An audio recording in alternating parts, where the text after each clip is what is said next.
A lot of great events happening over the next few days here in Baton Rouge, but let's talk about how the city is doing. Roll it, Kyle.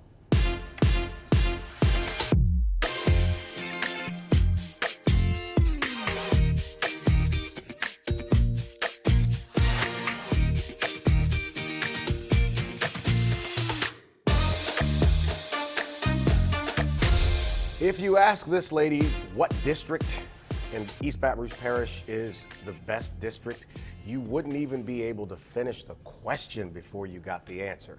And obviously, she represents that district. District 10, by the way, if you're keeping score. Councilwoman Carolyn Coleman, one of my favorite people, is back on the show to talk about how the parish is doing and to brag on your district. Let's just get that out of the way first, because I know that's coming up. So out of the way. District 10, the only one I know, the best district there is, the district that everyone wants. We were in a meeting at City Hall earlier this week, and I just love the enthusiasm you have for representing your district. Tell me what makes you so enthusiastic about representing your folks. The opportunities that exist, the appreciation that exists once I've represented, once I've served, once I've met their needs, once I've answered their yes that they're looking for. Mm-hmm. Well, and we talked about this before, about how the parish is doing. We're moving into the time of the year where kids are going to be getting out of school. We customarily, not just here, but around the country, we see spike in crime because kids don't have anything to do. They're not in school during the day. You've also seen a number of infrastructure investments made in the parish. How is EBR doing right now from your perspective? Well, from my perspective, I believe that we as a parish, that we're moving forward. Mm-hmm. Now, are we where we really want to be? No, but it's step by step. I dare not say that there's any other place that's any better to live than Baton Rouge, but we've just got to perfect some things. We were in a meeting also, and Dina Christie, who's going to be on a little bit later, was in the meeting for a new initiative that the mayor is going to be announcing, and we did a deep dive, or they did a deep dive for us into both the poor and the working poor, the people who are maybe a paycheck away from being in a bad situation. The numbers were jarring, Councilwoman. Absolutely. Your thoughts on that? Well, I agree with exactly what you've just said, and that is that the working poor, plenty of the folk that really serve that population could really receive services. Right.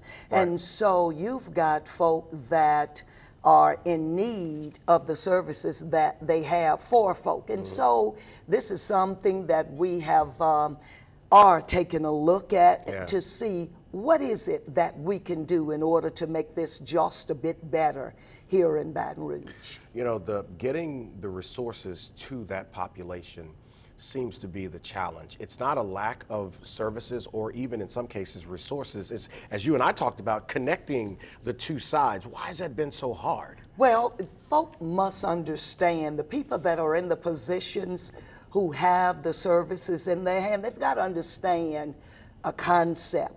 And that concept is, if you give me a fish, I'm going to eat for one day. But if you teach me how to fish, if you grab me, if you walk me along, if you show me the resources, then some fish bones can be put in the trash can. Do you hear me? Some things can happen. And so it is very important that we understand, if they understood, if they knew where the services were, they wouldn't need us. But it's of utmost importance that we do that. You know, they gave us numbers. They talked about youth not in school or working in East Baton Rouge Parish, nearly 8.5%.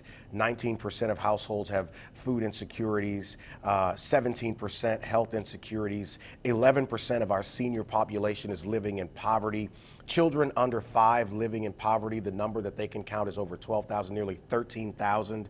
DHDS, Department of Human Development and Service, they're serving almost 7,500 households, and only 497 of those households have adults in there who are actually working, who are actually receiving money from a paycheck.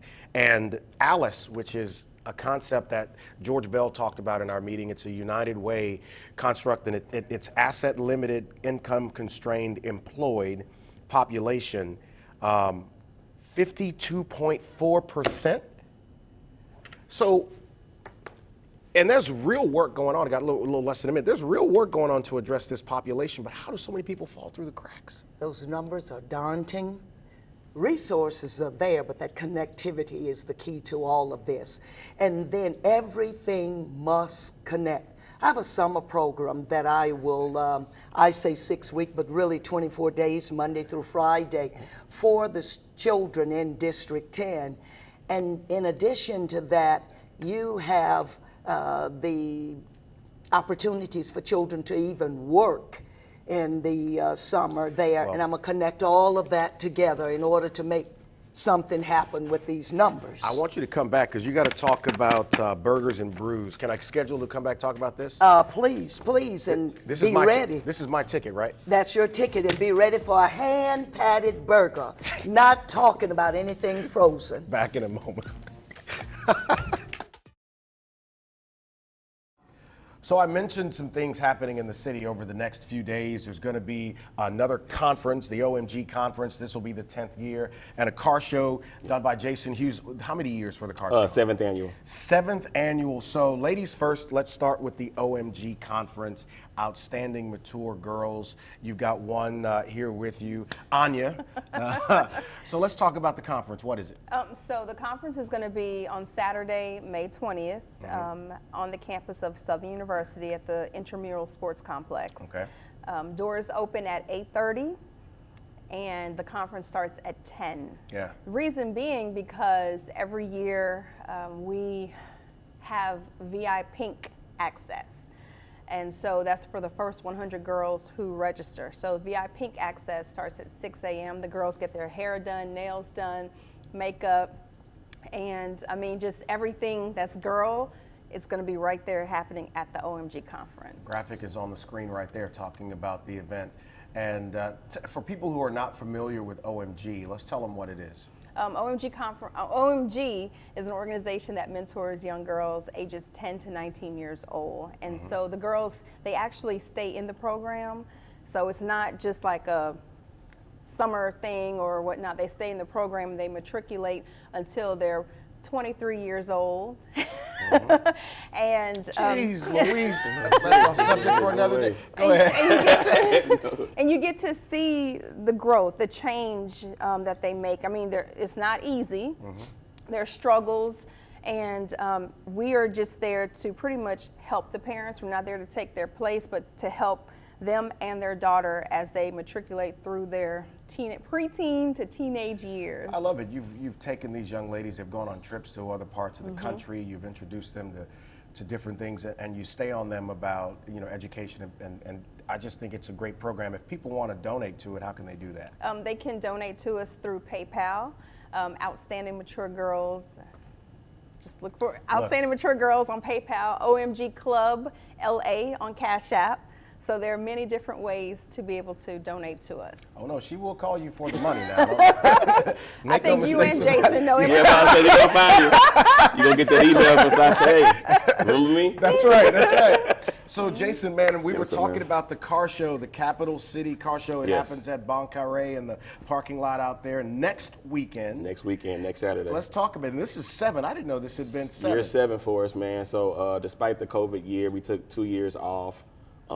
Last year was our first year at a new location. The previous years we had it at Southern University, kind of had outgrown that situation. Right. But now we're at Bon Carré. This is our 2nd year. And for those who are familiar with the Cox building, Yeah. the car show is on that big parking lot located in the back.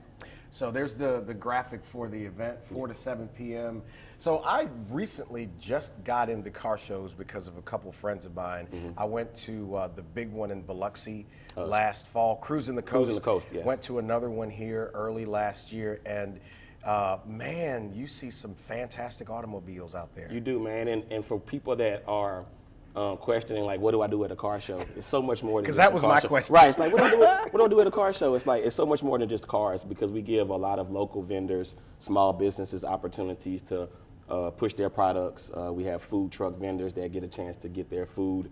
And then we also let all kids in free. So we have kid zones that are sponsored by different companies and various sponsors. We have face painting, spacewalks, and you name it. So it's more Yeah. about friend and family event than it is like an actual car show. Right. We just use the cars to attract more To people get to them come out out. there. Right. And look, right. that's a good part of Baton Rouge to be doing that in. And you get everything from these car shows, you get everything from classic Yep. cars to some of the newer exotic cars. You'd be Yes. surprised what's moving around the streets of Baton Rouge. And then it ties people together that normally wouldn't come out together. But the main thing is that, you know, it's a fundraiser for my nonprofit. So what's the check that you're holding there? Tell Okay, me yeah, about so that was last year. So last year we raised $25,000 for the nonprofit. So a lot of people think that over the years, this is a for-profit event for myself. It's really not. Right. It's just one of the ways that I have connected with the car culture by having my shop, you know, Capital City Collision for the last 8 years. Right.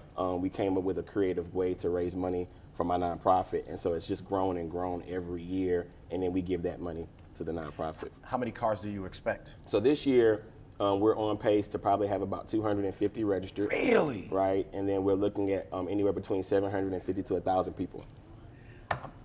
I'm coming. I don't Yeah, you gotta come over here. I don't know if I'm going to save you a spot in the front.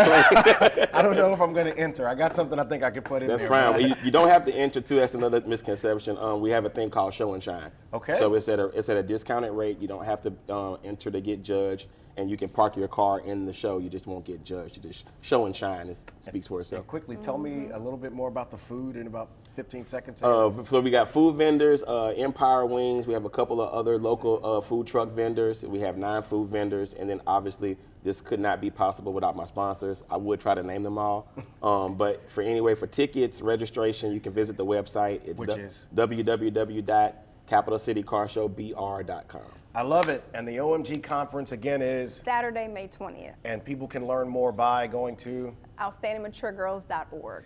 Look, I appreciate what y'all are doing. That's some great weekend Absolutely. stuff for both of them. And you know, if you know Sash, she'll be hitting you up soon to help support these girls. For sure. Let's talk about Mother's Day. 50 Shades of Pink. We'll tell you about that next. Well, you know Mother's Day is coming up. You have to remember Mother's Day. I mean, you know, to hell with Father's Day, but you have to remember Mother's Day, and obviously we do and we want to. A fantastic organization here in town, you've heard of them before, Family Road of Greater Baton Rouge, is doing an event called 50 Shades of Pink. It's going to be on next Wednesday, May 10th, as you see on the graphic, from 10 a.m. to 1 p.m., and it is a fantastic list of amenities and experiences for mom. Dina Christie, who is the Chief Executive Officer of Family Road, longtime friend of the show and great servant here, is putting this event on. This is great. So this is new and expecting moms. This is expecting moms and moms who have a new infant 2 months or younger. Right. And part of that is because we want to introduce them to our Healthy Start program. Right. You know, as you know, mental health has been a major issue for everyone, but expecting moms and moms who have just given birth really experience a lot of stressors that come from the birth, that come from their experiences with just dealing with medical issues and concerns. So we want to give them a day where we're celebrating mom. We have a Veda Beauty School coming out doing manicures, hair, massages, makeup. We have Chef Olford coming to do a beautiful lunch. Then we have Dr. Margaret Evans, who will be talking about self-care and taking care of self, because it's hard when you're an expecting mom. So our Healthy Start program is part of this. Healthy Start is a program that provides case management, assistance to moms from the time that they are expecting all the way up to 18 months of age of the child. Yeah, and we've talked about other events that you've done through the Healthy Start program. Right. Even separate of this event, if someone wants to get involved or come down to apply to be a part of the program, what do they do? Right. They just have to call 201-8888, or they can actually go online. We have a QR code on our flyer that's also on Instagram and all the other social media. And by doing that, they are opening themselves to so many programs, everything from prenatal classes to car seat safety to breastfeeding to finance, just a variety of programs. We're open from 8 a.m. to 8 p.m. So we try and make it so that there aren't any boundaries for people to actually come. And then in addition to that, we also provide free child care and transportation. So we're there to support mom, and we also support dad when it comes to being expecting and being prepared for their family. So good at this. And you triage so many things inside of Family Road? And just quickly here before we go back to the program, what are some of the other programs offered inside of there? So in addition to our prenatal services, we also do services such as HiSET. We work with East Baton Rouge Parish School System to provide that program. We also actually do sonograms free for the community through Baton Rouge Community College. We do parenting courses. We do nutrition with LSU and Southern Agriculture. And I want to not even forget that part of this is through the collaboration of our Community Action Network. Right. We work with over 100 nonprofit, private, and government agencies to provide all of these services. And so, you know, with their help and assistance, we're able to put this on. And I can't forget to thank Senator Regina Barrow, Yes, who is also yes. a sponsor of She this is. event and a champion for maternal and child health. She is, and there again is the flyer on the screen. I got about a minute again. So hand massages, nail, hair, catered food, gift bags, gift cards. I am just hoping that the one you do for dads is going to be this It good. is going to be as Okay, good. all right, 'cause I'm going to talk about you. But look, Matt's coming up next. He's a father too, and we like, what would you call it? 50. Never mind. So, all right, again. If people want to know how they can sign up for 50 Shades of Pink, what should they do? They can call 201-8888. They can go to www.familyroadgbr.org, or they can go on Instagram, Facebook, and see our social media and click on that QR code.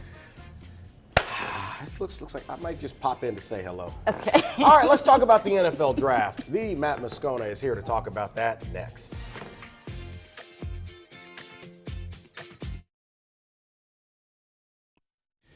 So the NFL draft was last week. A bunch of young men and their families got a chance to see them start the next level of their dream. And I wanted to talk about it on the show, and for some reason, we ended up doing this. Selfie. Got it. Hey, Clay. Thanks for having me back. Matthew. Always a joy. I'm sure Great you to see do. you. Yes, You're yes. the best. Let's Who talk. All right, let's talk about the NFL draft last week. Any surprises at all? Houston. I thought Houston pulled off the major coup of the draft, which was 2 of the first 5 picks, right? they went back-to-back 2 and 3. So Vegas odds, I don't know if you know this, like Vegas has actually gotten crushed with the draft because information's so good now. So people know, and generally the sharps are aware. About 30 minutes before the draft, there was a massive odds change where everyone was assuming Will Anderson from Alabama was going 2. Well, Houston surprised everybody, and they pulled off a major coup. They took C.J. Stroud second, traded back to number 3 to take Will Anderson, because had they waited to 3 for Stroud, they knew they would have had competition. Right. So they taken Anderson 2 and waited. So major coup by the Houston Texans. I thought they nailed it. I love that. Great. If the Texans were on the side of really crushing it, who was on the opposite side of that and they really whiffed? They didn't have a good first round. I think everybody says Detroit, just maybe because they reached a bit. They took a linebacker out of Iowa at 18 that might have been there. They took Jahmyr Gibbs, the running back from Alabama, at 12. I mean, running backs are so devalued in the NFL now. It's hard to justify taking a back That high? that high. Yeah. But I mean, we saw Bijan Robinson go 8 to Atlanta, which I love to see because I love the Falcons stinking. So yeah, please take a running back at 8. Yep, there you go. That'll solve all your problems. So there are people that are saying they could win the whole division, that they have the best quarterback in the division, which I don't agree with. But The Falcons? yeah, With Desmond Ridder? I'm telling you, I don't agree with it either, brother. I'm on your team on this one. Well, the division stinks. Well, that is true. I think Derek Carr is going to have something to prove this year. I don't know what year 2 and 3 are going to look like, but generally quarterbacks like that, they get to a team, they have something to prove. There's a chip on their shoulder. So I think he's going to play probably as well as you could expect next year. You disagree with that? No, I think Derek Carr was the best option for the Saints in 2023. I don't agree with signing Derek Carr because there is a lower ceiling with Derek Carr. Derek Carr is not winning a championship in New Orleans, and that's the problem. If you're trying to get to a championship, then you are delaying that process by bringing in Derek Carr. I don't think they can build a championship roster around him. Because of the lack of assets? Well, that's part of it. They just have too far to go, and he's not going to get you over the hump. He's not Patrick Mahomes. He's not Josh Allen. He's not Justin Herbert. He's not the guy that's going to will your team to a championship like Joe Burrow did in year 2 in Cincinnati, getting them to a Super Bowl. Yeah. Carr is not that guy. He's never been that guy. He's certainly not that guy at this point in his career. You could have had Jimmy Garoppolo. Same guy, in my opinion. Yeah, there's a saying that the Raiders traded Derek Carr for an image of himself. I mean, they're the same guy. Let's go deal with the Saints in the draft. What grade do you give them? I loved it. I Okay. thought they nailed the draft. And part of it, Clay, is they had one absolute must, and that was defensive tackle. They had two on the whole roster. Like, you can't play football with two defensive tackles. Right. So they needed it. That's what they did at 29. They got Brian Brzee, who was, at one point in his recruiting career, was the #1 overall player in the country, any position. So if he's healthy, he's right. That's a steal at 29. I love getting the edge rusher, Isaiah Foskey from Notre Dame, who is an Adonis. Like, I mean, he's 6'5", 265 with like 4% body fat. Notre Dame's all-time sack leader. Broke the record set by Justin Tuck, remember, with the Giants? Yeah. So I thought they checked every box they needed. I thought they nailed it. I thought getting A.T. Perry, the receiver out of Wake Forest, around 6 is highway robbery. I have no idea why that guy fell. I love what they did. I don't know that necessarily means they're going to be a contender, but I love what they did in the draft. So, I mean, people go for the splash, but I'm like you. I think you go get what you need. My team went and picked a couple of defensive backs, which I think was very, very smart because they're strong in other places. In the last 90 seconds, I wanted to. They are strong in other places. Were they not in the conference? Were they not in the conference? Nobody watching this show right now cares about the 49ers. There's plenty of people. There's nobody watching right now that something. cares about the 49ers. There is such an undercurrent of the Niner Nation here in Baton Rouge. It doesn't matter. We know. We know. I mean, all this hate. Just after you finished hearing about Mother's Day, how dare you? By the way, you're right about that. They better bring it for Father's Day. Dude. You're right about that. I mean, listen, I was going to, come on now. They never do. They No. won't. But they need to. But I mean, like, No did respect. you hear the rundown? Yeah, oh yeah. What- Nails, hair, food, drinks. They're like, here's a bag of gummy bears. Have a nice day. Thanks for being a dad. Thanks for participating. That's exactly right. Thanks for showing up. All right, now I got less than a minute. Lamar Jackson pulled off something that I think is pretty amazing. Good for him. He went the curvy way, but he got this big contract without an agent. Your thoughts? Well, he doesn't have to pay agent fees, Right. number one, and he reset the market. That's the goal for every quarterback or every player. Whenever it's your turn as a free agent, you want to reset the market. Big winner, though, Joe Burrow, Justin Herbert. Ooh. And Joe Burrow deserves to be paid. I don't care what you say. The kid, they are going to win at least a Super Bowl in Cincinnati, I believe. So when I'm going to get to return the favor on after further review at some point. But all right, look, we're getting out of here. Are you doing another? Got to get the right angle. See y'all next week.